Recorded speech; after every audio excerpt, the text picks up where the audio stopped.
So আজকে আমরা experiment number 4 করব। এটা আমাদের 4 নাম্বার এক্সপেরিমেন্ট, আর তোমাদের ম্যানুয়ালের যে 6 নাম্বার এক্সপেরিমেন্ট সেটা হচ্ছে flow over a sharp crested rectangular weir. তো আগে আমরা যেটা করেছিলাম যে ফ্লো থ্রু এ ভেন্টুরিমিটার ভেতর দিয়ে ফ্লো হতো, তাই সেটাকে বলছিলাম ফ্লো থ্রু। আর এখানে একটা স্ট্রাকচার আছে, সেটা হচ্ছে শার্প টেস্টেড রেক্টেঙ্গুলার উইয়ার, এর উপর দিয়ে ফ্লো হবে, flow over a sharp crested rectangular weir. তো শার্প টেস্টেড রেক্টেঙ্গুলার উইয়ার এটা জানার আগে আমাকে জানতে হবে যে উইয়ার কি জিনিস। ডিফারেন্ট টাইপের উইয়ার আছে, সেটা কি জিনিস, কেন ইউজ করতেছে সেটা একটু দেখে আসি। দেখো, বলা হচ্ছে the weir is an overflow structure, that means এর উপর দিয়ে ওয়াটার ফ্লো করবে, built across an open channel for the purpose of measuring the flow. Open channel মানে হচ্ছে, ধরো আমাদের ন্যাচারালি আমরা যে চ্যানেলগুলো পাই লাইক রিভার, ক্যানেল, হ্যাঁ, এগুলো হচ্ছে ওপেন চ্যানেল। সো একটা রিভারের বা একটা চ্যানেলের অ্যাক্রস দি চ্যানেল মানে হচ্ছে আড়াআড়ি ভাবে একটা রিভারের যে ফ্লো হচ্ছে যে ডিরেকশনে, ধরো এটা হচ্ছে রিভার, এই ডিরেকশনে ওয়াটার ফ্লো করতেছে, তাহলে এটা আড়াআড়ি ভাবে এই ডিরেকশনে ব্রিজ যেরকম করা হয়, ড্যাম করা হয়, ঠিক তেমনি ভাবে উইয়ার কনস্ট্রাক্ট করা হয়, যে এই উইয়ারের উপর দিয়ে ওয়াটারটা ফ্লো করবে। এটাকে ইউজ করা হয় কি, ফ্লো মেজারিং ডিভাইস হিসেবে বা ফ্লো মেজার করার জন্য। আমরা আমাদের লাস্ট ক্লাসে ভেন্টিমিটার ইউজ করেছিলাম ফ্লো মেজার করার জন্য, সেটা হচ্ছে ক্লোজ কন্ডুইট বা পাইপের জন্য, পাইপ ফ্লোর জন্য। রিভারের যখন একটা বড় রিভারের আমরা চিন্তা করতেছি, তখন কিন্তু আমরা ছোট এই ভেন্টিমিটার ইউজ করতে পারবো না, তখন আমাদেরকে এই ধরনের স্ট্রাকচার ইউজ করতে হবে। এছাড়া আরো কিছু অ্যাপ্লিকেশন আছে, আমি একটু পরেই বলতেছি। তাহলে এখানে উইয়ারের উপর দিয়ে ফ্লো করতেছে, এই জন্য বলতেছি ওভারফ্লো স্ট্রাকচার। স্যার এটা স্যার বুঝি নাই, উপর দিয়ে কিভাবে ফ্লো করছে আরেকবার বললে স্যার বেটার। ফিগারটা দেখলে বুঝতে পারবা। উইয়ারটা ডিফারেন্ট টাইপের হয়। এখানে দেখো, এটা উইয়ার আছে, এটা হচ্ছে সেই উইয়ারটা, এর উপর দিয়ে ওয়াটারটা ফ্লো করতেছে, এর উপর দিয়ে ওয়াটার ফ্লো করতেছে। এটা আমি যখন আরো কিছু ছবি দেখাবো তাহলে ক্লিয়ার হয়ে যাবে জিনিসটা। উইয়ারের ডিফারেন্ট শেপ আছে, শেপের উপর ডিপেন্ড করে উইয়ারকে আমরা ক্লাসিফাই করতে পারি। সেটা কিরকম, আমি যদি আমাদের এই এক্সপেরিমেন্টের উইয়ারটাকে দেখাই, দেখো এটা হচ্ছে আমাদের আমাদের যে এই এক্সপেরিমেন্টের ক্ষেত্রে আমরা ইউজ করবো, এটা হচ্ছে শার্প ফেসের রেক্টেঙ্গুলার উইয়ার। এটা স্টিলের তৈরি, একটা চিকন পাতের মতো স্টিলের তৈরি। এর যে এইটা হচ্ছে উইয়ারের যে এখান দিয়ে পানি ফ্লো করবে, ঠিক আছে, এর উপর দিয়ে ওয়াটারটা ফ্লো করতেছে। এই পোর্শনটার যে শেপ সেটা হচ্ছে রেক্টেঙ্গুলার, দ্যাটস এটাকে বলা হচ্ছে রেক্টেঙ্গুলার উইয়ার। যদি এই পোর্শনটা এরকম ভি হতো, তার উপর দিয়ে ওয়াটার ফ্লো করতো, তাহলে সেটাকে বলতাম আমরা ট্রায়াঙ্গুলার উইয়ার, বা ট্রাপিজয়েডাল হলে বলতাম ট্রাপিজয়েডাল উইয়ার। এই যে এইটা দেখতে পাচ্ছি, রিভারের মধ্যে এরকম একটা স্ট্রাকচার তৈরি করা হয়, যার উপর দিয়ে ওয়াটারটা ফ্লো করে আরেক সাইডে যাবে, আর আপ স্ট্রিম থেকে ডাউন স্ট্রিমে যাবে।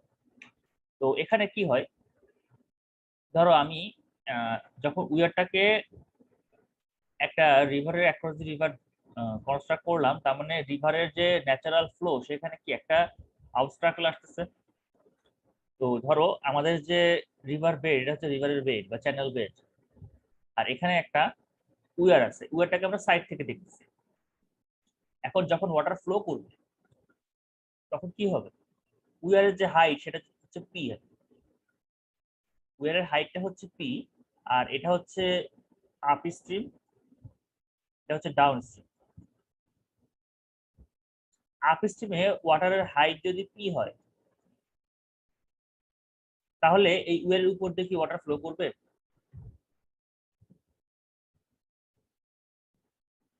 কি মনে হয়, করবে? স্যার করবে না না। স্যার। করবে না, কারণ উইয়ারের হাইটের সমান পানি আপ স্ট্রিমে আছে, ওয়াটার ফ্লো করবে না। যদি আপ স্ট্রিমে আরো বেশি পানি থাকে, এটা হচ্ছে পি প্লাস এইচ, আরো বেশি যদি পানি থাকে, তাহলে এক্সট্রা যে পানিটা আছে এটা হচ্ছে এইচ, এই এইচ এর জন্য ওয়াটারটা অপোজিট সাইডে ফ্লো করা স্টার্ট করবে। আচ্ছা, তার মানে যে দাঁড়াচ্ছে কি, যে ধরো আমাদের কোনো একটা জায়গাতে, ধরো সামার সিজনে বা ড্রট সিজনে ওয়াটারের যে হাইট সেটা অনেক কম, ওয়াটার হাইট এখানে আছে, ঠিক আছে? তাহলে ওয়াটার হাইট যদি অনেক কম হয় তাহলে নেভিগেশন কি, নেভিগেশনে কি প্রবলেম দেখা দিতে পারে। ধরো এর উপর দিয়ে হচ্ছে রিভার দিয়ে বিভিন্ন ধরনের স্টিমার, স্পিড বোট বা লঞ্চ চলাচল করতেছে বা ফেরি চলাচল করতেছে। সেগুলো চলাচল করার জন্য কিন্তু মিনিমাম একটা ডেপথ অফ ওয়াটার দরকার হয়। তো এই ডেপথ অফ ওয়াটারটা কন্ট্রোল করার জন্য এই উইয়ারটা হেল্পফুল। উইয়ারটার আমি হাইটের মধ্যে কি দেখতে পাচ্ছি যে যখন রেনি সিজনে আসে তখন যখন পানি এখানে আসতেছে তখন এই পানিটাকে আমি সামনের দিকে ফ্লো করতে না দিয়ে এই পি হাইটের পানি কিন্তু আমি এখানে জমায় রাখতেছি। তার কারণে ওয়াটার লেভেল কিন্তু বেড়ে যাচ্ছে। এই ওয়াটারটা কিন্তু ডাউন স্ট্রিমে ফ্লো করতেছে না। যখন এই ওয়াটারটা এখানে জমে থাকতেছে তখন কি এখানে ওয়াটার হাইটটা বেড়ে যাচ্ছে। বেড়ে গেলে কি হবে, তখন আমাদের এখানে যে ভেহিকেল গুলো চলাচল করতেছে সেগুলোর জন্য নেভিগেশনটা বেড়ে যাচ্ছে।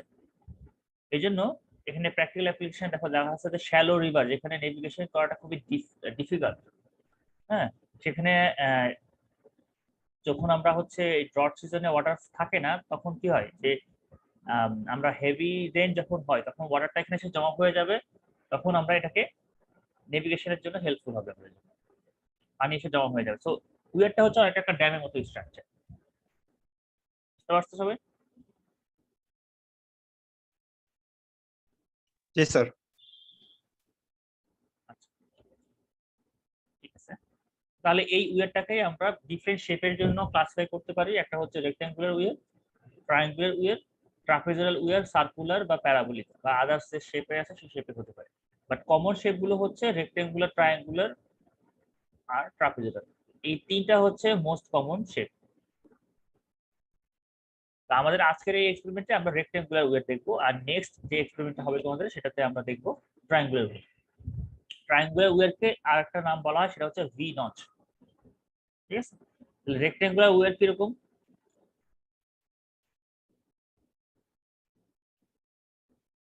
এরকম হবে। এই রেক্ট্যাঙ্গুলার পোর্শনের মধ্যে পানি ফ্লো করবে। আর ট্রায়াঙ্গুলার উইয়ার কিরকম হবে, সরি, এরকম হবে। এই ট্রায়াঙ্গুলার পোর্শন দিয়ে ওয়াটারটা ফ্লো করবে। নেক্সট দেখো বলা আছে কি classified with reference to the form of crest. তাহলে আমরা যে উইয়ারটা ইউজ করতেছি সেই উইয়ারের ক্রেস্টের উপর ডিপেন্ড করে বা ক্রেস্টের ফর্মের উপর ডিপেন্ড করে আবার উইয়ারকে ক্লাসিফাই করা যায়। একটা হচ্ছে শার্প ক্রেস্টের উইয়ার, একটা হচ্ছে ব্রড ক্রেস্টের উইয়ার। ক্রেস্ট কি, ক্রেস্ট হচ্ছে যে টপ সারফেস যেখানে ওয়াটারটা টাচ করতেছে, the edge or the top surface with which liquid comes in contact। তার মানে আমরা যদি সাইড থেকে খেয়াল করি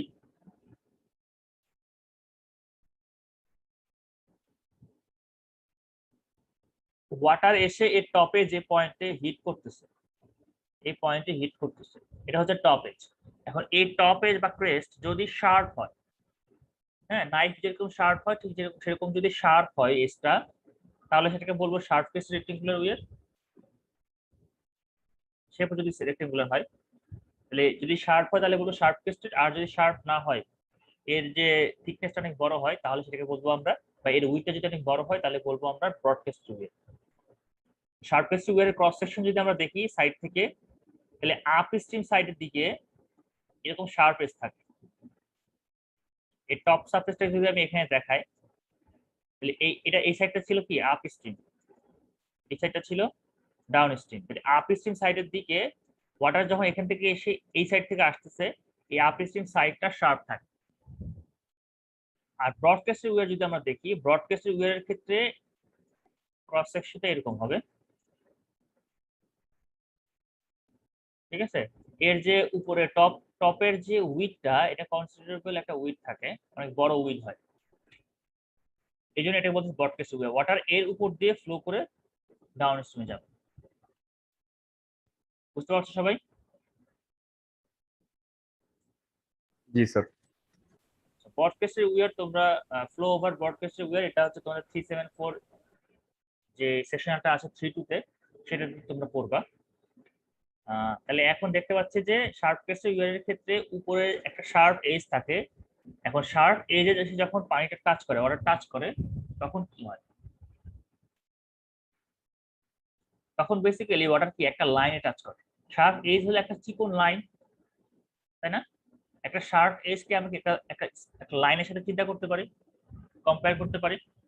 তো ওয়াটার যখন এই শার্প এজে এসে টাচ করে, তো ওয়াটার বেসিক্যালি কি হয়, একটা লাইনকে টাচ করে। এখন এই যে শার্প টেস্টের পোর্শনটা আছে, এখানে ওয়াটার টাচ করার পরে কি ফেনোমেনা ঘটে অ্যাকচুয়ালি, এটা দেখি।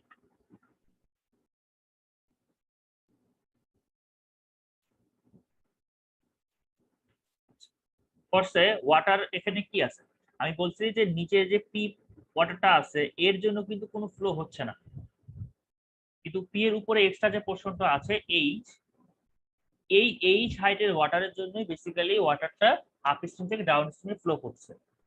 সো আমরা যখন ক্যালকুলেট করব তখন কিন্তু মেইনলি এই এইচ হাইটের ওয়াটারের জন্যই ক্যালকুলেট করব। এখন ধরো এই ওয়াটারটা ভি ভ্যালোসিটিতে ফ্লো করতেছে, ভি ভ্যালোসিটিতে ফ্লো করে এই পয়েন্টে হিট করলো, হ্যাঁ এই শার্প এইজে হিট করলো। হিট করার পরে যেটা হবে, এই যে ওয়াটারের যে ভ্যালোসিটি আছে এই ভ্যালোসিটি দুইটা কম্পোনেন্টে ডিভাইড হয়ে যাবে, একটা হচ্ছে হরিজন্টাল কম্পোনেন্ট Vx, আরটা হচ্ছে ভার্টিক্যাল কম্পোনেন্ট Vy। যেহেতু এখানে একটা অ্যাঙ্গেল করা আছে যার কারণে এখানে এসে এই হরিজন্টাল যে ভ্যালোসিটিটা আছে ওয়াটারের, সেই ভ্যালোসিটিটা দুইটা কম্পোনেন্টে ডিভাইড হবে, একটা হচ্ছে Vx, একটা হচ্ছে Vy। এখন এই হরিজন্টাল যে কম্পোনেন্টটা আছে ভ্যালোসিটি কম্পোনেন্ট, এই কম্পোনেন্টটা ওয়াটারটা কি সামনের দিকে আগায় নিয়ে যাবে, ওয়াটারটাকে সামনের দিকে আগায় নেবে যেহেতু হরিজন্টাল সে মুভ করতেছে। আচ্ছা, আর ভার্টিক্যাল যে কম্পোনেন্টটা আছে Vy, এই Vyটা কি উপরের দিকে আছে, তো ওয়াটারটাকে সে কি উপরের দিকে নিয়ে যাওয়ার ট্রাই করবে, মানে ওয়াটারটা একটু উপরের দিকে উঠে আসার ট্রাই করবে। যার কারণে এই যে এখানে দেখো কিছু লাইন ড্র করা আছে, এগুলো হচ্ছে স্ট্রিম লাইন, এগুলো হচ্ছে স্ট্রিম লাইন। তো এই যে স্ট্রিম লাইন গুলো আছে প্রত্যেকটা স্ট্রিম লাইন কিন্তু এই যে ভি ভার্টিক্যাল ভেলোসিটি ভি আছে Vy, এই Vy এর কারণে উপরের দিকে উঠে যাচ্ছে, প্রত্যেকটা স্ট্রিম লাইন আস্তে আস্তে উপর দিকে উঠে গেছে ফাইনালি এই ভার্টিক্যাল থ্রাস্টের কারণে, ভার্টিক্যাল যে ভ্যালোসিটি আছে সেটার কারণে। যার কারণে দেখো সবগুলো স্ট্রিম লাইন এখানে অনেক ফাঁকা ফাঁকা ছিল, এখানে এসে অনেক কন্ট্রাক্টেড হয়ে গেছে।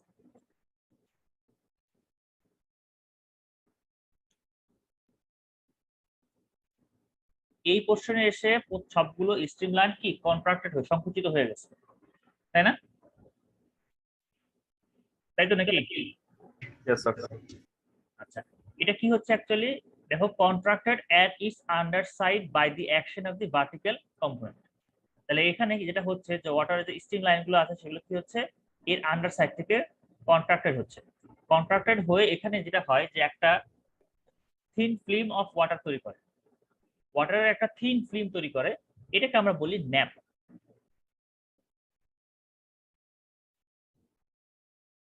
এটা হচ্ছে ন্যাপ। এই যে কন্ট্রাক্টেড হওয়ার কারণে যে থিন ফিল্ম তৈরি হচ্ছে এটাকে বলতেছি আমরা ন্যাপ। আর এই কন্ট্রাকশনটা বেসিক্যালি কেন হচ্ছে, এই শার্প এজের কারণে, দ্যাটস হোয়াই এটাকে বলা হচ্ছে ক্রেস্ট কন্ট্রাকশন। সবাই ক্লিয়ার? জি স্যার। স্যার এটার কারণে কি স্যার, শার্প দেওয়ার কারণে পানিটা আমার আরো সামনে আগাই তারপর নিচে পড়ছে না, ডিরেক্ট নিচের দিকে যাচ্ছে, ঠিক না স্যার? মানে এই যে শার্প আপনার ক্রেসটা দেওয়ার কারণে। এই শার্প এজটি যখন আসে টাচ করতেছে তখন ওয়াটারটা উপরের দিকে একটা ভ্যালোসিটি, নিচের দিকে একটা ভ্যালোসিটি আসতেছে, ইয়েস স্যার। যার কারণে এখানে এসে দুইটা কম্পোনেন্টে ডিভাইড হয়ে একটা ওয়াটারের থিন ফিল্ম তৈরি হয়। আমি ফিগারটা দেখালে বুঝতে, থিন ফিল্ম তৈরি হয়ে এটা ডাউন স্ট্রিমে যায় ওয়াটারটা, এই থিন ফিল্মটাকে বলতেছি আমরা ন্যাপ। Yes sir. আর এটা তৈরি হচ্ছে বেসিক্যালি এখানে শার্প পেজ থাকার কারণে, এর জন্য এটাকে নাম দেওয়া হয়েছে, এই ফেনোমেনার নাম হচ্ছে ক্রেস্ট কন্ট্রাকশন। আমরা যদি অরিজিনাল ফিগার দেখি, খেয়াল করো, এখানে খেয়াল করে দেখো, এইটা হচ্ছে আমাদের এই শার্প এজ, দেখতে পাচ্ছ? এই শার্প এজে ওয়াটার এসে যখন টাচ করছে তখন দেখো ওয়াটারের একটা থিন ফিল্ম তৈরি হয়েছে,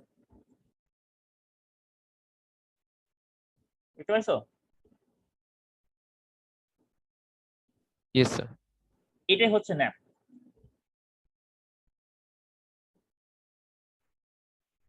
ঠিক আছে, এটাই হচ্ছে ন্যাপ। এটা বেসিক্যালি হচ্ছে কি আমাদের এখানে যে এজটা আছে এই এজটা শার্প এজ, এই জন্য এটাকে বলতেছে ক্রেস্ট কন্ট্রাকশন। আচ্ছা, ক্রেস্ট কন্ট্রাকশন বুঝলাম। এখন এই এই উইয়ারের এখানে একটা সাইড আছে, এখানে একটা সাইড আছে, ঠিক আছে? এই দুইটা সাইডেও যদি একই কেস হয়, এই এজটা এবং এই এজটা, এই দুইটা এজও যদি শার্প হয়, তাহলে কি হবে? এখানেও একটা কন্ট্রাকশন হবে। তাহলে কি হচ্ছে, উইয়ারের এই যে উইডথটা ধরলাম এটা হচ্ছে বি উইডথ।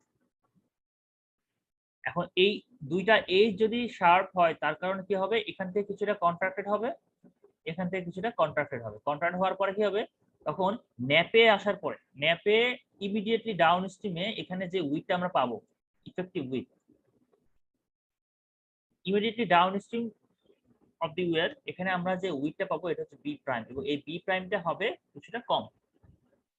দুই সাইডে শার্পনেস থাকার কারণে এর উইডথটা কমে যাবে কিছুটা। আমরা যদি 2D ফিগার দেখি তাহলে এখানে খেয়াল করো, উইয়ারের যে এই এজ এবং এই এজ, এই দুইটা এজে মধ্যবর্তী ডিসটেন্স ছিল বি, মানে ওয়্যারের যে লেন্থ সেটা হচ্ছে বি ছিল। দুইটা সাইড যখন হচ্ছে শার্প এজ থাকবে তখন দুই সাইড থেকে কি হবে, এই সাইড থেকে h/10 পরিমাণ, এই সাইড থেকে h/10 পরিমাণ কমে যাবে। সো আলটিমেটলি আমরা ইফেক্টিভ যে লেন্থ পাবো সেটা হচ্ছে বি প্রাইম।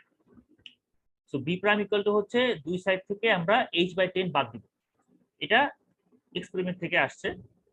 তো তাহলে দুই সাইডে হলে কি হবে, আমাদের মেইন ইকুয়েশনটা হচ্ছে B prime equal to B minus 0.1 in H. যদি দুইটা সাইডে কন্ট্রাকশন হয় তাহলে n ইকুয়াল টু হচ্ছে 2।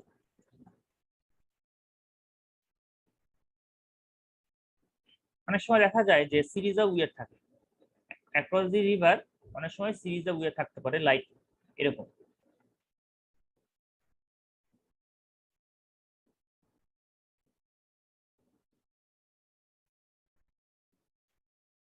ঠিক আছে, এর ভিতরে ওয়াটার ফ্লো করতেছে। একই সাথে এখানে চারটা উইয়ার আছে, চারটা উইয়ারের প্রত্যেকটা এজি যদি শার্প হয়,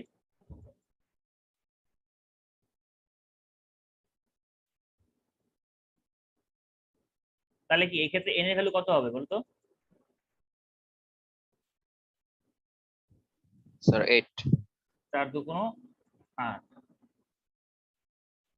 হ্যাঁ, তাহলে কতগুলো সাইডে কন্ট্রাকশন হচ্ছে, যত সাইড কন্ট্রাকশন হবে তত বেশি কি উইথ কমে যাবে। তাহলে এই যে উইথটা কমে যাচ্ছে সাইডে শার্প এই থাকার কারণে, এটাকে আমরা বলতেছি ইন্ট কন্ট্রাকশন।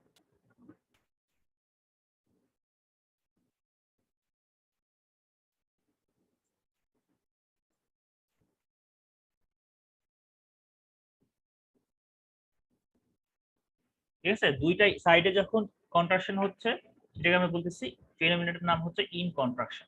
তাহলে ক্রেস্টে হলে বলতেছি ক্রেস্ট কন্ট্রাকশন, আর দুইটা সাইডে যখন কন্ট্রাকশন হচ্ছে তখন সেটাকে বলতেছি ইন কন্ট্রাকশন। আর যেই উইয়ারের ক্ষেত্রে ইন কন্ট্রাকশন হবে সেটাকে আমরা বলবো কন্ট্রাক্টেড উইয়ার। তাহলে কন্ট্রাক্টেড উইয়ার মানে কি? কন্ট্রাক্টেড উইয়ার মানে হচ্ছে এর যে দুইটা সাইড আছে এই সাইডে শার্প এজ থাকবে। শার্প এজ না থাকলে কিন্তু কন্ট্রাকশন ইন কন্ট্রাকশনটা হবে না, বা টেস্ট কন্ট্রাকশন হবে না, শার্প এজ থাকতে হবে। এবারে তো সবাই ক্লিয়ার? জি স্যার। এখন আমাদের এখানে আমাদের মেইন কাজ বলছিলাম কি, যে আমরা এইটা হচ্ছে নেভিগেশনে হেল্প করবে, প্লাস আমার রিভারের বা ওপেন চ্যানেলের জন্য ফ্লো মেজার করতে পারবো। তো ফ্লো মেজার করার জন্য আমাকে তো ইকুয়েশন দরকার। থিওরিটিক্যালি আমরা যেরকম আগে হচ্ছে ভেন্ট্রিমিটারের জন্য ইকুয়েশন দেখেছিলাম, এখানেও ইকুয়েশন দরকার। তার জন্য আমাদের কিছু অ্যাজাম্পশন ধরে নিতে হবে। ভেন্ট্রিমিটারের ক্ষেত্রে ওখানেও কিন্তু আমাদের কিছু অ্যাজাম্পশন ছিল। ভেন্ট্রিমিটারটা আমরা কোন প্রিন্সিপালের উপর বেস করে ডিজাইন করছিলাম?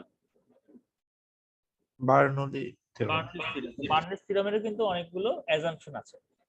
আচ্ছা, এখন এই কেসে কি আমরা বার্নৌলিস থিওরেম অ্যাপ্লাই করতে পারবো?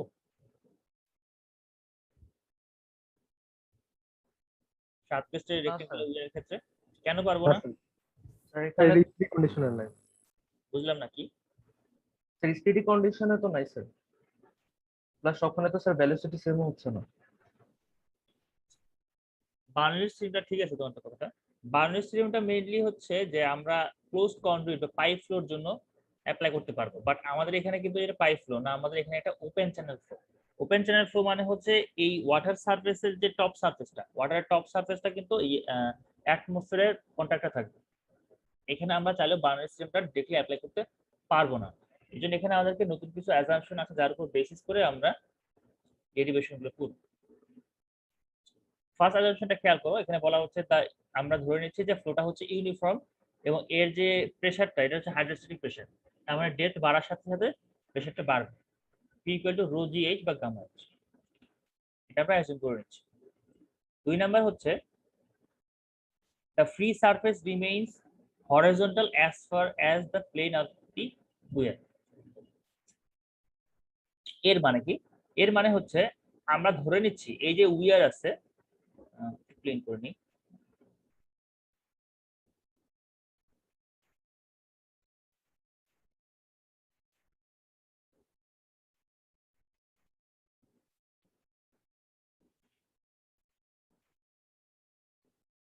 আচ্ছা এই যে উইয়ারটা আছে, এই উইয়ারের আগ পর্যন্ত, উইয়ারে পানিটা তো অ্যাপ্রোচ করতেছে উইয়ারের দিকে, সো উইয়ারের আগে অ্যাপ্রোচ করার আগে পর্যন্ত ওয়াটারে যে ফ্রি সারফেস আছে এই সারফেসটা এই বেডের প্যারালাল থাকবে বা হরিজন্টাল থাকবে।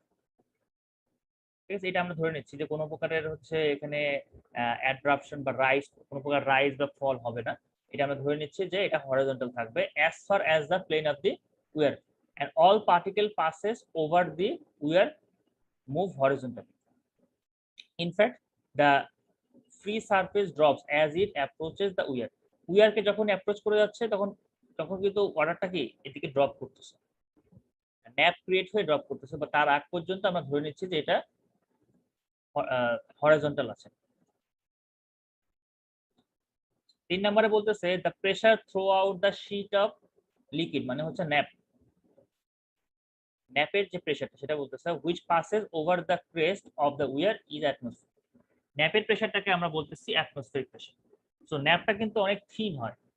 এখন ন্যাপটা থেকে তোমরা যদি ফিগারে খেয়াল করো, ন্যাপটা অনেক থিন, ন্যাপের উপরের দিকে এয়ার আছে, আবার ন্যাপের নিচের অংশটাও ফাঁকা,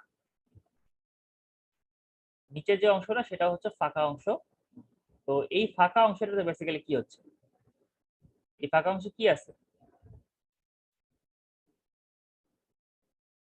এই ফাঁকা অংশে এয়ার আছে। সো ন্যাপের উপরের সাইডেও এয়ার, নিচের সাইডেও এয়ার, যার কারণে এই ন্যাপের যে প্রেসারটা এটাকে আমরা ধরে নিচ্ছি অ্যাটমসফিয়ারিক প্রেসার। খেয়াল করে এখানে 2D ফিগার আছে, ন্যাপের উপরে তো এয়ার আছে, ন্যাপের নিচের এই অংশটা ফাঁকা, এখানেও কোনো ওয়াটার থাকে না, এখানে এয়ার থাকে। এই অংশটা হচ্ছে, এই জন্যই আমরা বলতেছি যে এটার ন্যাপের যে প্রেসারটা সেটা হচ্ছে অ্যাটমসফিয়ারিক প্রেসার। আর এই যে নিচে ফাঁকা অংশ তৈরি হয়েছে এটাকে বলতেছি আমরা ডেড ওয়াটার জোন, যেখানে কোনো প্রকারের ওয়াটার যাচ্ছে না, ডেড ওয়াটার জোন। সো এই ডেড ওয়াটার জোনে কি হচ্ছে, ধরো একটা ন্যাচারাল রিভারের কথা চিন্তা করো, ন্যাচারাল রিভারে যখন ওয়াটার ফ্লো করতেছে, ওয়াটারের সাথে কি হচ্ছে, অনেক সেডিমেন্ট ক্যারি করতেছে না, আপ স্ট্রিম থেকে ওয়াটার ফ্লো করতেছে যখন, তখন এর সাথে অনেক সেডিমেন্ট রিভার বেডে ক্যারি করতেছে। তো যখন এই ডাউন স্ট্রিম জোনে, যেহেতু এখানে কোনো ওয়াটার নাই, এখানে ভেলোসিটি আলটিমেটলি জিরো, তখন কি হয়, তখন যেটা হয় যে ওয়াটারের সাথে যে সেডিমেন্ট গুলো ফ্লো হচ্ছিল সেগুলো এসে এখানে জমা হয়ে যায়, এখানে সেটেল করে, সেটেল করে সেডিমেন্টেশন হয়। তো সেডিমেন্টেশন হওয়ার কারণে দেখা যায় একটা সময় যে এই সাইডটা ব্লক হয়ে যায় সেডিমেন্ট দিয়ে। বুঝতে পারছো? এটা হচ্ছে কাইন্ড অফ একটা ডিসঅ্যাডভান্টেজ, যেখানে উইয়ারের ডাউন স্ট্রিমে সেডিমেন্ট ব্লক হয়ে যায়। আচ্ছা, দেন 4 নম্বরে বলতেছে the effect of viscosity and surface tension are negligible. তাহলে ওয়াটারের যে ভিসকোসিটি ও সারফেস টেনশন আছে সেটাকে আমরা নেগলেক্ট করতেছি, যদিও এটার একটা কনসিডারেবল ভ্যালু আছে আমরা জানি। 5 নম্বরে বলতেছে the up stream approach velocity head is neglected. তাহলে আপ স্ট্রিমের ক্ষেত্রে যে ভেলোসিটি হেড আছে সেটাকে আমরা নেগলেক্ট করতেছি। আমরা জানি যে টোটাল যে প্রেসার বা টোটাল হেড ইকুয়াল টু আমরা জানি pressure had plus velocity had plus elevation head. তো এলিভেশন হেডটা ধরলাম আমরা, যে এলিভেশন হেডটা এখানে এই ক্ষেত্রে আমরা ধরে নেই যে চ্যানেলের যে বটমটা আছে সেই বটমটাই হচ্ছে ডাটা। তাহলে প্রেসার হেড আর ভেলোসিটি হেডের যোগফলটাই হচ্ছে টোটাল। এখন ওপেন চ্যানেল ফ্লোর ক্ষেত্রে ভেলোসিটি হেডের ভ্যালু অনেক কম হয়, তুলনামূলকভাবে অনেক কম হয় প্রেসার হেডের থেকে।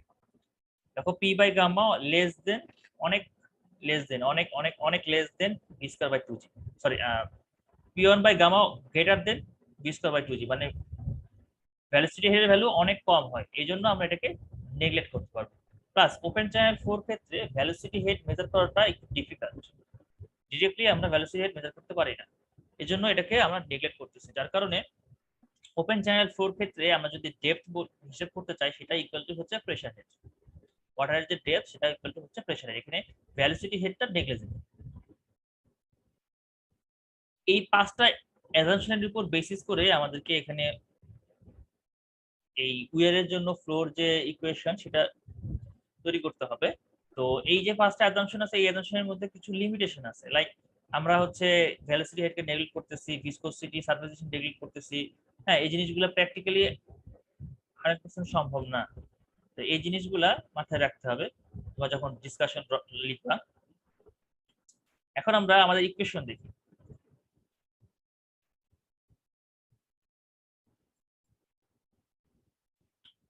আচ্ছা, আমি আগেও বলছিলাম যে এই উইয়ারের হাইট পর্যন্ত যে পি ওয়াটারের পানি আছে, এই পানির জন্য কিন্তু ওয়াটারটা ফ্লো করতেছে না, ওয়াটার ফ্লো করতেছে উইয়ারের উপরে যে ওয়াটারটা আছে, এইচ ধরো এইচ হাইটের ওয়াটার আছে, এই ওয়াটারের জন্য ওয়াটারটা ফ্লো করতেছে। তাহলে আমরা এই উপরের এইচ হাইটের ওয়াটার নিয়ে কাজ করব। সো আমরা যদি এই সাইড থেকে দেখি, তাহলে ধরো যে আমাদের যে রিভারটা আছে বা চ্যানেলটা, যে চ্যানেলে আমরা হচ্ছে এই এক্সপেরিমেন্টটা করতেছি, ধরো সেই চ্যানেলে যে ক্রস সেকশন সেটা হচ্ছে রেক্টেঙ্গুলার, তাহলে ওয়াটারের ক্রস সেকশনটা হবে রেক্টেঙ্গুলার। তাহলে এই যে ওয়াটারটা আছে, এই যে রেক্টেঙ্গুলার পোর্শনটা, এটা হচ্ছে অ্যাকচুয়ালি এই এইচ হাইটের ওয়াটারের ক্রস সেকশন। ঠিক আছে, আমরা যে চ্যানেলে এই এক্সপেরিমেন্টটা করতেছি তার যে উইডথটা সেটা হচ্ছে বি উইড, আর উইয়ারের উপরে ওয়াটারের যে হাইট সেটা হচ্ছে এইচ। ঠিক আছে, উইয়ারের উপরে ওয়াটারের যে হাইট সেটা হচ্ছে এইচ। এখন এখানে আমরা দেখবো যে ডিসচার্জ কত। তো আমরা এখানে কি করছি দেখো, ধরে নিচ্ছি যে একটা স্ট্রিপ চিন্তা করছি, যে স্ট্রিপের উইডথটা হচ্ছে ডিএইচ, এই স্ট্রিপের ভেতর দিয়ে ওয়াটারটা ফ্লো করতেছে, মানে এই যে এরিয়াটা আছে এই এরিয়ার ভেতর দিয়ে ওয়াটার ফ্লো করতেছে। তো তাহলে আমরা জানি যে স্ট্রিপ যদি ইউনিফর্ম এবং স্টিডি যদি ফ্লো হয়, তাহলে আমরা কিউ ইকুয়াল টু কি লিখতে পারি কন্টিনিউটি ইকুয়েশন থেকে? Sir AV. এভি মানে এরিয়া ইনটু ভেলোসিটি। তাহলে এই যে স্ট্রিপটা আছে, এই স্ট্রিপের ভেতর দিয়ে ওয়াটার ফ্লো করতেছে, তাহলে এই স্ট্রিপের এরিয়া কত? Sir B into DH. B into DH, তাহলে এরিয়া হচ্ছে বি ইনটু ডিএইচ, আর এখানে যে ভেলোসিটিটা আছে, ভেলোসিটি হবে √2gh, এটা হচ্ছে ভেলোসিটি হেড থেকে আসতেছে। ভেলোসিটি হেড থেকে যদি আমরা ডিরাইভ করি, তাহলে এখানে v²/2g যেটা ছিল, এখান থেকে ডিরাইভ করলে v ইকুয়াল টু আসবে 2gh। এটা আপাতত অন্য দরকার নাই ডেরিভেশনটা। তাহলে ভেলোসিটি আর এরিয়া মাল্টিপ্লাই করলে আমরা দেখতে পাচ্ছি যে এই স্ট্রিপের ভিতর দিয়ে কতটুকু ওয়াটার ফ্লো করতে, সেটা হচ্ছে dq1 বা dqt, মানে এটা হচ্ছে থিওরিটিক্যালি ডিসচার্জ হচ্ছে। এখন এই যে ক্রস সেকশনটা আছে, আমরা যদি টোটাল ক্রস সেকশন যদি এই টোটাল হাইটের জন্য বের করতে চাই, তাহলে আমাকে ইন্টিগ্রেশন করতে হবে। তাহলে যখন টপ সারফেসে আছে, টপ সারফেস এইচ এর ভ্যালু হচ্ছে 0, এখানে অ্যারো হেড দেওয়া আছে নিচের দিকে, নিচের দিকে যত যাব ডেপ যত বাড়বে এইচ এর ভ্যালু তত বাড়তে থাকবে, তখন নিচে এসে এইচ ইকুয়াল টু হচ্ছে ক্যাপিটাল এইচ। তাহলে আমরা যদি 0 থেকে এইচ এর মধ্যে এটাকে ইন্টিগ্রেশন করি, তাহলে আমরা পাবো হচ্ছে 3/2√2g b h3/2। এটা হচ্ছে আমাদের থিওরিটিক্যাল ডিসচার্জের ইকুয়েশন, যেখানে বি হচ্ছে চ্যানেলের উইডথ বা উইয়ারের লেন্থ। একটা ব্রিজের লেন্থ কি হয়, যদি একটা রিভারে অ্যাক্রস দি রিভার একটা ব্রিজ তৈরি করা হয়, তাহলে ব্রিজের লেন্থ রিভারের উইডথের সমান। তো এখানেও বি মানে হচ্ছে চ্যানেলের উইথ বা রিভারের উইথ অথবা উইয়ারের লেন্থ, আর এইচটা হচ্ছে যে যে হাইট অফ ওয়াটার আছে, head of water upstream of the weir. এখন আমরা জানি যে সিডি কি, সিডি হচ্ছে coefficient of discharge. So CD equal to Q A by QT. তাহলে আমরা এখান থেকে বলতে পারি যে কিউ এ ইকুয়াল টু কি, থিওরিটিক্যাল ডিসচার্জকে যদি আমরা সিডি দিয়ে মাল্টিপ্লাই করি তাহলে কিউ এ পাচ্ছি। ঠিক আছে, এখন এখানে একটা জিনিস খেয়াল করে দেখো, সিডি বাদে, সিডি আর এইচ বাদে বাকি সবকিছুই কনস্ট্যান্ট, 2/3√/2g এবং বি এগুলো হচ্ছে কনস্ট্যান্ট, এগুলোকে আমরা কে দিয়ে রিপ্লেস করছি। So K CD into H to the power h/2। আবার একটা নির্দিষ্ট উইয়ারের জন্য সিডি ভ্যালুটা কনস্ট্যান্ট, একটা নির্দিষ্ট উইয়ারের জন্য কি সিডি ভ্যালুটাও কনস্ট্যান্ট হবে। তাহলে কে সিডি এটাকেও আমরা একটা কনস্ট্যান্ট দিয়ে লিখতে পারি, যে ধরো কনস্ট্যান্টটা হচ্ছে C, C H to the power, আর এই যে 3/2 পাওয়ার আসছে এটা হচ্ছে কি অ্যাকচুয়াল ডিসচার্জের ইকুয়েশন। অ্যাকচুয়াল ডিসচার্জ সেটাকে আমরা যদি এন লিখি তাহলে কি হলো, এটা এই ইকুয়েশনকে কি ইকুয়েশন বলে? Calibration equation. Calibration equation. তাহলে আগের ক্লাসে আমরা যেভাবে ক্যালিব্রেট করছিলাম ভেন্টিমিটারকে, এই ক্লাসেও আমরা সেম সেম প্রসেসে উইয়ারকে ক্লাস ক্যালিব্রেট করব। ঠিক আছে, তাহলে এখানে থিওরিটিক্যাল ইকুয়েশন পেয়ে গেলাম আর অ্যাকচুয়াল ইকুয়েশন পেয়ে গেলাম, সেখান থেকে ক্যালিব্রেশন ইকুয়েশন এরকম একটা ইকুয়েশন আসবে। তাহলে আমাকে কি করতে হবে, লগ লগ গ্রাফ পেপারে কিউ এ ভার্সেস এইচ, মানে actual discharge by X Y এক্সিসে অ্যাকচুয়াল ডিসচার্জ আর এক্স এক্সিসে এইচ থাকবে, হেড অফ ওয়াটার। এখানে একটা গ্রাফ ড্র করব আগের মতো, সেম প্রসিডিউর, এই গ্রাফে কোনো চেঞ্জ নেই। সেখান থেকে এন এর ভ্যালু, সি এর ভ্যালু বের করে ক্যালিব্রেশন ইকুয়েশন ডেভেলপ করব, দেন ক্যালিব্রেশন কার্ভ ড্র করব। এখন এখানে একটা জিনিস খেয়াল রাখো, যে আমরা এখানে কিন্তু ইকুয়েশনে বি ইউজ করছি। ঠিক আছে,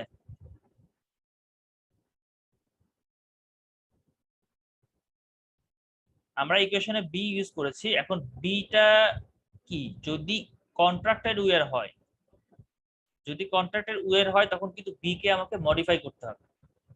যদি কন্ট্রাকশন হয় এরকম, তাহলে তখন সেটাকে আমাকে বি কে বি প্রাইম দিয়ে রিপ্লেস করতে হবে। তো বি প্রাইম তোকে দেখাইছি, যদি কোশ্চেনে বলা থাকে বি প্রাইম কনসিডার করতে, মানে কন্ট্রাক্টেড উইয়ার বলা থাকে বা বলা হচ্ছে যে ইন কন্ট্রাকশন করছে, সেক্ষেত্রে এই বি কে, সূত্রে যে আমরা বিটা ইউজ করছি এটাকে আমরা রিপ্লেস করব বি প্রাইম দিয়ে, তখন আর বি ইউজ করব না। বুঝতে পারছো? আমাদের এখানে এই এক্সপেরিমেন্টের ক্ষেত্রে আমরা একটা ইন কন্ট্রাক্টেড উইয়ার ইউজ করব। সো আমাদের এখানে n ইকুয়াল টু হচ্ছে 2, আমরা এখানে বি প্রাইম ইউজ করব ক্যালকুলেশনের সময়। ওকে, তাহলে আমরা এখান থেকে আমাদের আজকের অবজেক্টিভটা কি, আমাদের আজকের অবজেক্টিভের মধ্যে একটা অবজেক্টিভ আছে হচ্ছে observation of the nap for ventilated non ventilated condition. এইটা তোমরা তোমাদের যে টেক্সট বুক আছে বইয়ে দেখতে পারো, প্লাস হচ্ছে ইন্টারনেটে সার্চ করে দেখো যে নন ভেন্টিলেটেড কন্ডিশন গুলো কি। আমাদের এখানে যে এক্সপেরিমেন্টটা আমরা করব সেটা হচ্ছে ভেন্টিলেটেড কন্ডিশনে। তো এই জিনিসটা তোমরা একটু সেলফ স্টাডি করবা। আর 2 নাম্বার যে বাকি যে ইয়েগুলো আছে, অবজেক্টিভগুলো আছে, অবজেক্টিভগুলো হচ্ছে সব আগের মতো।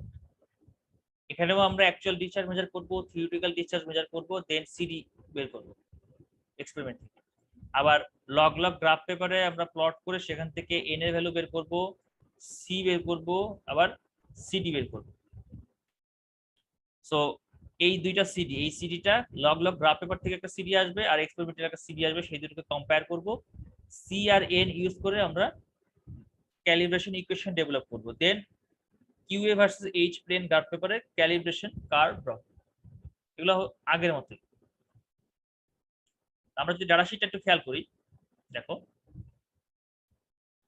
আমরা যে উইয়ারটা ইউজ করতেছি সেই উইয়ারের উইথ অফ দি উইয়ার বা লেন্থ অফ দি উইয়ার যেটা বলুন না কেন, বি ইকুয়াল টু 10 সেন্টিমিটার, আর হাইট অফ দি উইয়ার হচ্ছে 6.4, আর দুইটা সাইডে হচ্ছে শার্প করা আছে, তা ইন কন্ট্রাকশন হচ্ছে, তাহলে n ইকুয়াল টু এখানে 2। তো আগের মতোই আমরা যেটা করব, যে আমাদের এখানে যে উইয়ারটা আছে, এই হচ্ছে উইয়ারের ছবি আমাদের। Experimental figure. ওয়াটার এই সাইড থেকে ফ্লো করে উইয়ারের উপর দিয়ে ফ্লো হয়ে এই সাইডে আসবে। ঠিক আছে, তো ওয়াটার যখন ফ্লো করতেছে তখন এখানে এসে মেজারিং ট্যাঙ্কে এসে জমা হচ্ছে। আমাদের আজকের এক্সপেরিমেন্টটাও কিন্তু আমরা হাইড্রোলিক বেঞ্চে করতেছি। এই হাইড্রোলিক বেঞ্চেই কিন্তু আমরা এর আগে হচ্ছে দুইটা এক্সপেরিমেন্ট করছি, ভেঞ্চুরিমিটার আর একটা হচ্ছে বার্নলিস ফিডার। তো এখন আমরা এইখানে আমাদের একটা পাইপ ছিল, পাইপ লাগানো ছিল, যেটা হচ্ছে ভেঞ্চুরিমিটার ছিল বা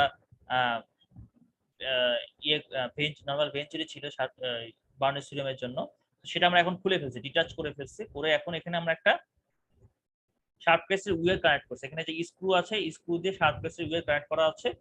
আমরা চাইলে এটাকে খুলে এখানে চাইলে অন্য শেপের উইয়ারও ইউজ করতে পারি। আমরা এখানে একটা শার্প কেসের উইয়ার, রেক্টেঙ্গুলার উইয়ার ইউজ করতেছি।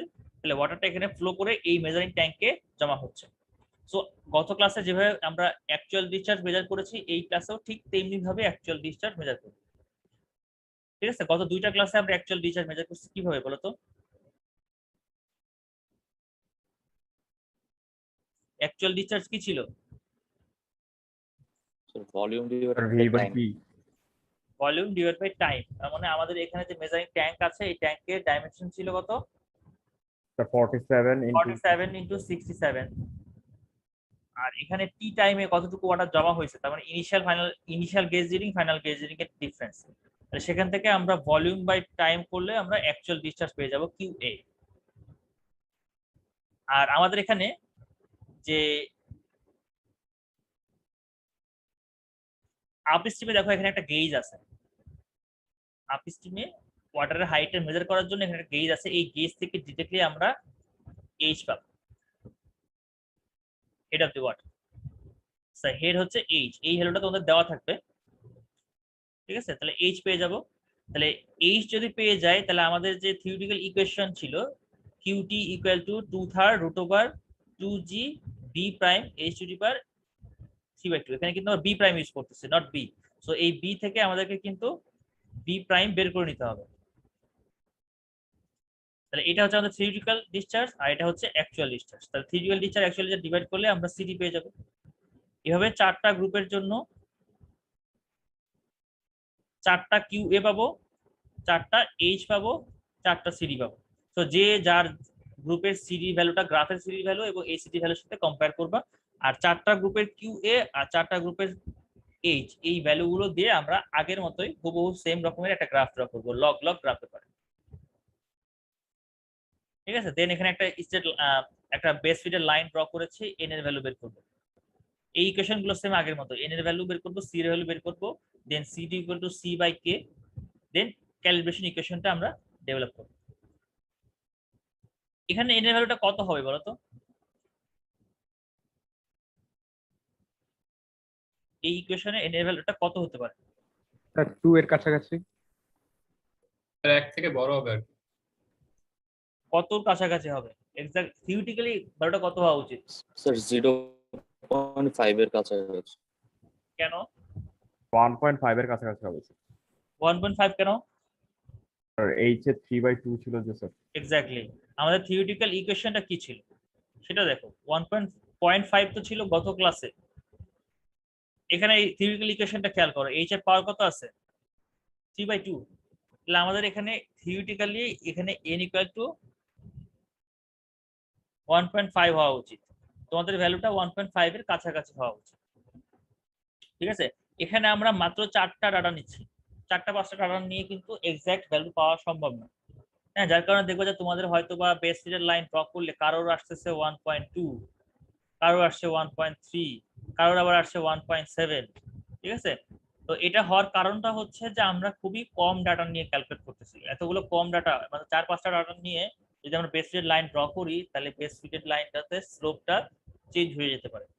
ঠিক আছে, যদি আমাদের কাছে এখন 1000 ডাটা থাকতো বা 100 ডাটা থাকতো, তাহলে কি আমরা আরো প্রিসাইজলি কিন্তু এই বেস ফিটের লাইনটা ড্র করতে পারতাম। তখন দেখতে যে এই n এর ভ্যালুটা একদম নিয়ারলি 1.5 এ আসছে। স্যার লাস্ট এক্সপেরিমেন্টও হচ্ছে এখানে 0.5 এর কাছাকাছি আসার কথা ছিল, কিন্তু আমার ওরকম আসেনি, 0.29 আসছে আমার। এত ভেরি করার কথা না। এই জন্য যেহেতু আমাদের এখানে একটা লিমিটেশন আছে, আমরা কম ডাটা নিয়ে কাজ করতেছি, এই জন্য আমাদেরকে বেস ফিটের লাইনটি ট্রায়াল অ্যান্ড ইরর বেসিসে ড্র করতে হবে।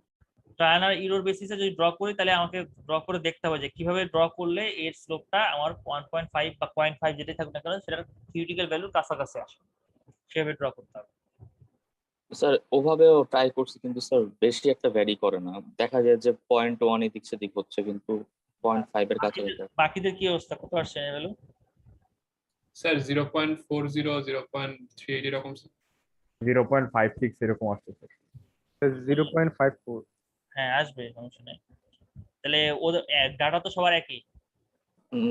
না স্যার, গ্রুপ 2 1 2 3 এর না, ডাটা তো আলাদা। ডাটা সবার একই, হ্যাঁ হ্যাঁ হ্যাঁ স্যার। এই গ্রাফের ডাটা সবার এক, তো সবারই হচ্ছে তোমার 0.29 আসছে, ঠিক আছে, তুমি ট্রায়াল দিলে এটা 1.4 এর কাছে 4 বা 4.5 মতো হতে পারে। হ্যাঁ, ট্রায়াল দিয়ে দেখতে হবে, কারণ এখানে যেহেতু লিমিটেড ডাটা আছে, লিমিটেড ডাটা থাকার কারণে আমাদের এই প্রবলেমটা হচ্ছে। যদি ধরো যে 100টা ডাটা আছে, তাহলে 100 ডাটা থাকলে সেটাতে কি বেস ফিটের লাইন ড্র করাটা আরো ইজি হয়ে যাবে, ঠিক আছে। এই জন্য এখানে একটু লিমিটেশন আছে আমাদের, এই লিমিটেশন গুলো নিয়ে তোমাদেরকে ডিসকাশন করতে হবে। আচ্ছা, তাহলে এই গ্রাফ প্রসিডিউর তোমরা অলরেডি জানো। তারপরে ক্যালিব্রেশন ইকুয়েশন ডেভেলপ হয়ে গেলে এইচ এর ডিফারেন্ট ভ্যালুর জন্য আমরা একটা ক্যালিব্রেশন গ্রাফ ড্র করব, তাই না? এখানে আমি দেখো এইচ 0 থেকে শুরু করে 10 পর্যন্ত ইউজ করছি, তার জন্য কিউ ভ্যালু রাখছি, ঠিক আছে। ক্যালিব্রেশন ইকুয়েশন পেয়েছি। এখন আগের যে গ্রাফটা ছিল কি এরকম না? স্যার আগের এক্সপেরিমেন্টের গ্রাফটা ছিল এরকম, কারণ এখানে কি এন এর ভ্যালু ছিল 0.5 এর কাছাকাছি, ঠিক আছে। তাহলে এনটা ছিল অ্যাকচুয়ালি কি লেস দেন 1, তাই এরকম গ্রাফ আসছে। বাট আজকের এক্সপেরিমেন্টে আমাদের এন এর ভ্যালুটা কত? গ্রেটার দেন 1 বা n tends to 1.5। That's why আমাদের এখানে নিচে যে গ্রাফটা সেটা পাবো, মানে কনকেভ আপওয়ার্ড, ঠিক আছে। কারো কোনো কোশ্চেন আছে?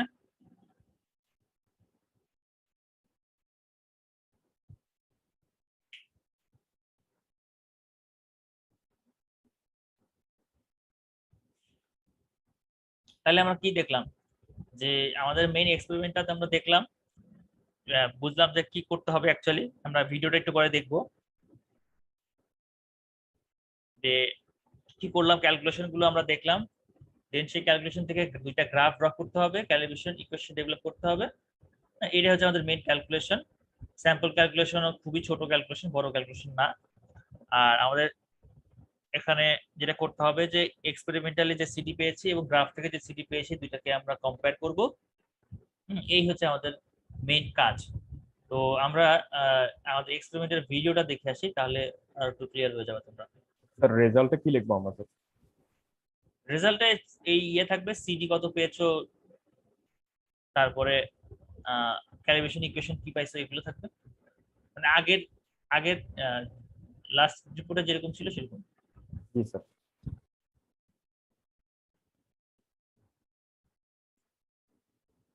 আচ্ছা, তোমরা কি স্ক্রিন দেখতে পাচ্ছ? Yes sir.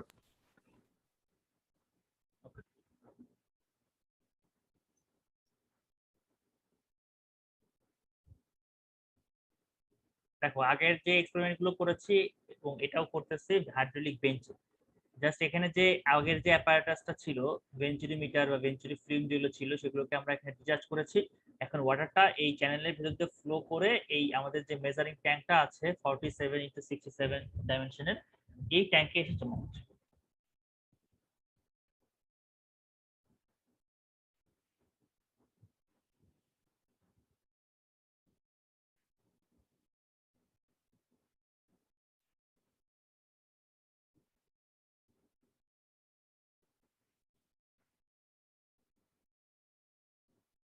দেখো, শার্প এজ থাকার কারণে এখানে একটা ন্যাপ তৈরি হচ্ছে। ন্যাপের নিচের অংশটা কিন্তু ওয়ার আছে, ফাঁকা। এই অংশটাতে কিন্তু ফাঁকা আছে, এখানে কোনো ওয়াটার নাই। আমাদের মেইন কাজ হচ্ছে আপ স্ট্রিমের হেডটাকে আমরা এই গেজ দিয়ে মেজার করব। এখানে একটা জিনিস খেয়াল রাখো, যে এখানে কিন্তু এই গেজে এখানে নিচে একটা ওয়্যার আছে। এই যে ওয়্যারটা আছে, এই ওয়্যারটা যখন ওয়াটার সারফেসকে টাচ করবে তখন এখানে যে রিডিংটা দিবে সেই রিডিংটা আমাকে নিতে হবে। এই গেজের এখানে নিচে একটা ওয়্যার আছে, এই ওয়্যারটা যখন ওয়াটার সারফেসকে টাচ করবে তখন এখানে রিডিংটা আমাকে মেজার করতে হবে, এটাই হচ্ছে এইচ।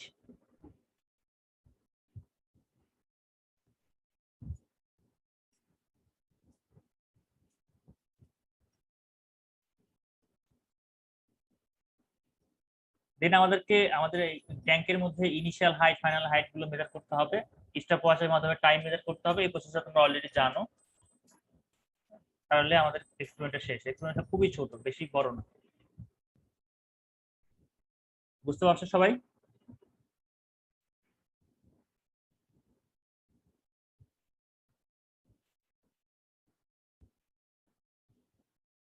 কারো কোনো কোশ্চেন আছে? স্যার স্কিলিং এর ব্যাপারটা যদি আবার একটু বলতেন। কিসের ব্যাপারটা? স্যার আমরা যে এইচ এর মাপটা যে নিচ্ছি স্যার। জি এই স্যার। মেজারমেন্টটা? জি স্যার। আচ্ছা, এখানে যে একটা স্টিলের রড দেখতে পাচ্ছি, এটা উপরে নিচে উঠানো নামানো যায়, উপরে নিচে উঠানো নামানো যায়, এবং এটাকে হচ্ছে ক্লিপ দিয়ে ফিক্স করা যায়, স্ক্রু দিয়ে ফিক্স করে দেওয়া যায়। তো এই যে এখানে একটা আংটার মতো আছে, এখানে একটা ওয়্যার আছে, আমরা যদি খেয়াল করে দেখো আবার,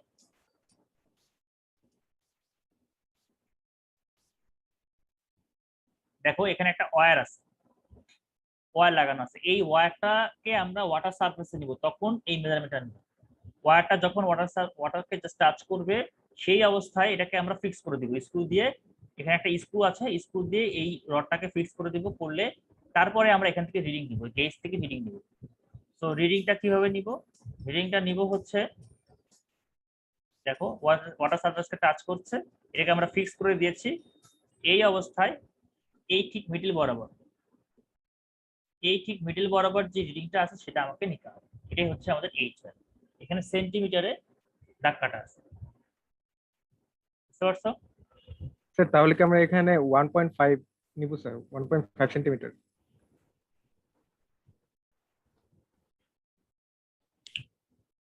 না, আমরা এখান থেকে 1.5 সেন্টিমিটার নিব না, আমরা নিব উপর থেকে।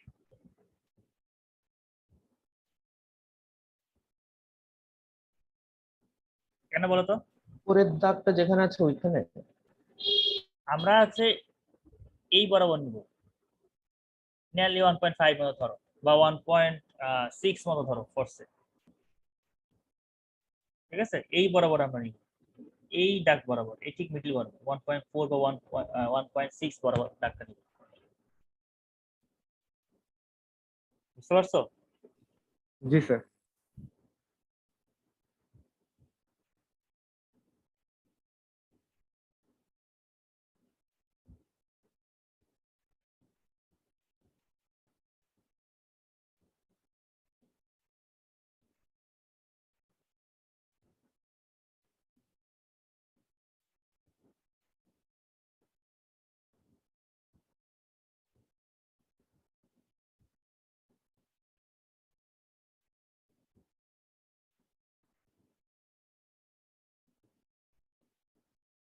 আচ্ছা, আর কারো কোনো কোশ্চেন আছে তাহলে এক্সপেরিমেন্ট নিয়ে? স্যার স্যার ডেড ওয়াটার জোনে একটা ডিসঅ্যাডভান্টেজ বলেছিলেন স্যার, ওইটা একটু আরেকবার। ডেড ওয়াটার জোনটা কি? অ্যাকচুয়ালি এখানে ওয়াটার থাকে না, এই পোর্শনে কোনো ওয়াটার আসে না, তো যার কারণে এখানে ওয়াটার ভেলোসিটি কি actually zero. So water water যখন ন্যাচারাল রিভারে ওয়াটার ফ্লো করলে কিন্তু শুধু ওয়াটার ফ্লো করে না, ওয়াটারের সাথে অনেক সেডিমেন্ট ফ্লো করে। হ্যাঁ, বালির কণা হতে পারে, পাথরের কণা হতে পারে, হ্যাঁ, এগুলো সেডিমেন্ট গুলো ফ্লো করে। তো যখন এখানে আমরা জানি কি যে পানিকে কি স্থির রেখে দিলে কি পানির মধ্যে যে ময়লাগুলো আছে সেগুলো কি আস্তে আস্তে সেটেল করে যায়, তাই না? ঠিক তেমনি ভাবে পানি ওয়াটারের মধ্যে যেই সেডিমেন্ট গুলো আছে, সেডিমেন্ট যেটা ক্যারি করতেছে রিভার, সেই সেডিমেন্ট গুলো এই ডেড ওয়াটার জোনে এসে, যেহেতু এখানে স্ট্যাগনেন্ট ওয়াটার বা এখানে হচ্ছে ওয়াটার নাই, ভেলোসিটি জিরো, সো এখানে এসে জমা হয়ে যায়, মানে সেটেল করে। সো এখানে সেটেল করতে করতে একটা সময় যে দেখা যায় যে এই ডাউন স্ট্রিম জোনে, এই রেড ওয়াটার জোনে এখানে এসে অনেক সেডিমেন্ট অ্যাকুমুলেট হয়ে এখানে একটা অ্যাবস্ট্রাকল তৈরি করে। বুঝতে পারছো? জি স্যার। আর কারো কোনো কোশ্চেন আছে?